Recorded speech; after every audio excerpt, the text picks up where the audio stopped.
दुनिया को ईरान की नई धमकी सामने आई है।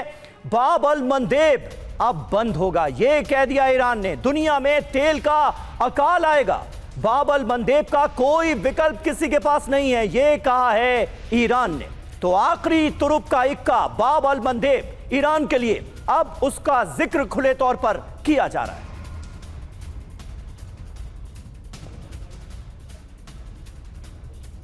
तो देखिए, ईरान की तरफ से बाब अल मंदेब का जिक्र किया गया है, यानी आने वाले वक्त में क्या रेड सी में भी बड़ा ब्लॉकेड हम देखेंगे हॉर्मुज स्ट्रेट की तर्ज पर। और अगर यकीन जानिए ऐसा हुआ तो यह दुनिया के लिए बहुत खराब स्थिति होगी। दुनिया को ईरान की यह नई धमकी सामने आई है बाब अल मंदेब को बंद करने की, और अगर ऐसा होता है तो दुनिया में तेल का अकाल आ जाएगा। ये भी कहा गया है, ईरान की तरफ से यह चेतावनी भी दी गई है, क्योंकि अमेरिका के इरादे खौफनाक नजर आ रहे हैं और अमेरिका की तरफ से बार बार ऐसे संकेत मिल रहे हैं मानो ईरान पर हमला होने ही वाला है।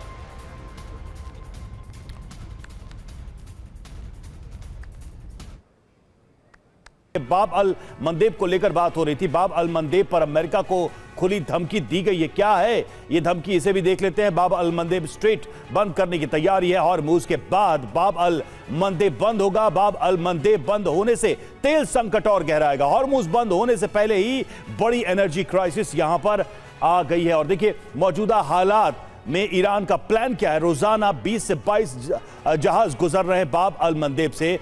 पूरी तरह से इसे बंद करना ईरान का प्लान है। बाब अल मंदेब क्यों महत्वपूर्ण है? रेड सी को गल्फ ऑफ एडन से यह जोड़ता है और ग्लोबल ट्रेड में 12 से 15% हिस्सेदारी है इसकी। 4 लाख बैरल पेट्रोलियम उत्पाद यहां से गुजरते हैं। आप अंदाजा लगाइए, हॉर्मुज और उसके बाद बाब अल मंदेब अगर यह ब्लॉक होता तो वाकई में दुनिया के सामने एक बहुत बड़ा संकट खड़ा हो जाएगा। जी हां, यह समझना जरूरी है कि इस धमकी के मायने क्या हैं, और अगर वाकई ऐसा हो जाता है तो हम पर, आप पर, पूरी दुनिया पर इसका असर क्या पड़ेगा। बाब अल मंदेब बंद हुआ तो क्या होगा? दुनिया की करीब 30% तेल गैस सप्लाई ठप हो जाएगी। जहाजों को पूरे अफ्रीकी महाद्वीप का चक्कर लगाना पड़ेगा। बहुत लंबे रूट के बाद जहाज केप ऑफ गुड होप से जा पाएंगे। तेल गैस की डिलीवरी का समय 15 से 20 दिन बढ़ जाएगा। शिपिंग लागत बढ़ेगी, तेल गैस की कीमत बढ़ जाएगी। तो हम और आप अंदाजा लगा सकते हैं कि अगर ऐसा होता है तो क्या हो सकता है। मनीष झा हमारे सहयोगी इस वक्त हमारे साथ मौजूद हैं। मनीष, एक तरफ अमेरिका के राष्ट्रपति डोनाल्ड ट्रंप अपनी घड़ी ऑन कर चुके हैं, टिक टिक करके वक्त आगे बढ़ रहा है, कह रहे हैं कि एक एक पल भारी है ईरान पर, जल्दी फैसला ले ईरान, जल्दी फैसला ले ईरान। और दूसरी तरफ ईरान से बाब अल मंदेब को बंद करने की धमकी, ये किस तरफ जा रही है दुनिया? बिल्कुल समीर, देखिए, एक बात तो तय है कि इस पूरे प्रकरण में अब साफ हो चुका है कि युद्ध ही एकमात्र विकल्प है। और ये बात TV9 अपने दर्शकों से लगातार कह रहा था कि अमेरिका और ईरान के बीच कहीं किसी भी तरह की डील नहीं हो पाएगी, और वही अफसोस की बात है, लेकिन सच हुआ।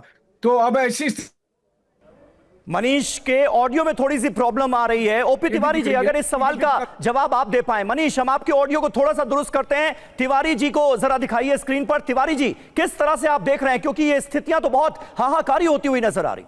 देखिए, बाब अल मंदेब की जो बात है, एक छोटा सा 29 से 30 किलोमीटर का पैच है। इसको जिस तरीके से स्ट्रेट ऑफ हॉर्मुज को ब्लॉक किया गया है, ये ब्लॉक नहीं हो पाएगा, लेकिन एक डर, बहुत बड़ा डर अवश्य पैदा कर देगा कि जितनी शिप्स इस रास्ते से जा रही है उस पर हुती अटैक करके बर्बाद कर सकते हैं। ये खाली ऑयल के लिए नहीं है, ये पूरा एक ट्रेड रूट है जो साउथ ईस्ट, जो एशिया और यूरोप को जोड़ता है। स्वेज कैनाल आपने बताया कैसे बनाया गया था, पूरा अफ्रीका को बाईपास करने के लिए। ये जो शिप्स जिस तरीके से जा रही हो, अदर देन जहां पर इनके फ्रेंडली देश है, जिसकी मर्जी है कि किसको डिस्ट्रॉय करेंगे, किसको जाने देंगे, इस डर से इन शिपों की जो इंश्योरेंस कॉस्ट है वो भी बढ़ेगी और जाना नहीं चाहेंगे। बेसिकली ऑयल की जो बात है, सऊदी अरेबिया ने एक पाइपलाइन बनाई थी कि ताकि उधर से ऑयल न जाके इनका जो पोर्ट है रेड सी में वहां से जाए।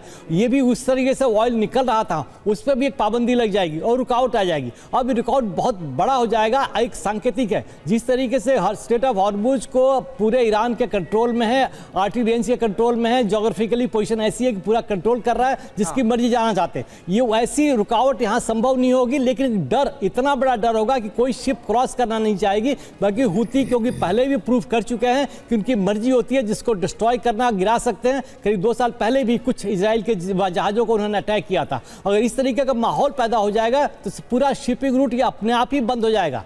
ये जो ब्लॉकेड अमेरिका ने अरेबियन सी में कर रखा है, इसको ब्लॉकेड खोल के इसको खोलने की कोशिश करेगा तो परेशान हो जाएगा। बिकॉज अमेरिकन शिप्स की और इनकी जो भी कैरियर है, इनकी डिप्लॉयमेंट इतनी लंबी हो गई है कि उनके जो ऑफिसर हैं, उनके जवान हैं, वो भी परेशान हो चुके हैं। इस तरीके से ब्लॉकेड अमेरिका के लिए पॉसिबल नहीं है कि बहुत लंबे समय तक खींचिए। तो युद्ध जो है, जैसा भी बता रहे थे त्रिपाठी जी बता रहे थे, युद्ध को तो रोकना पड़ेगा। जैसे कैसे रुकते हैं, एक सेफ एग्जिट के लिए भले चीन गए थे, लेकिन ट्रंप को वहां कुछ नहीं मिला।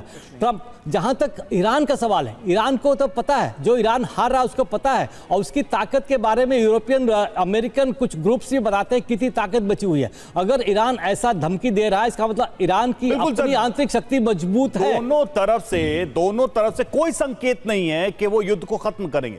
मतलब ईरान की जो तैयारियां हैं, ईरान के जो ऐलान हैं, और ट्रंप जो कह रहे हैं, वो तो कहने ही क्या उसके, वो तो बहुत खुल के ये बातें कहते रहे हैं। करेंगे क्या, ये अलग सवाल है, लेकिन तैयारी उसी डायरेक्शन में जाती दिखाई दे रही है।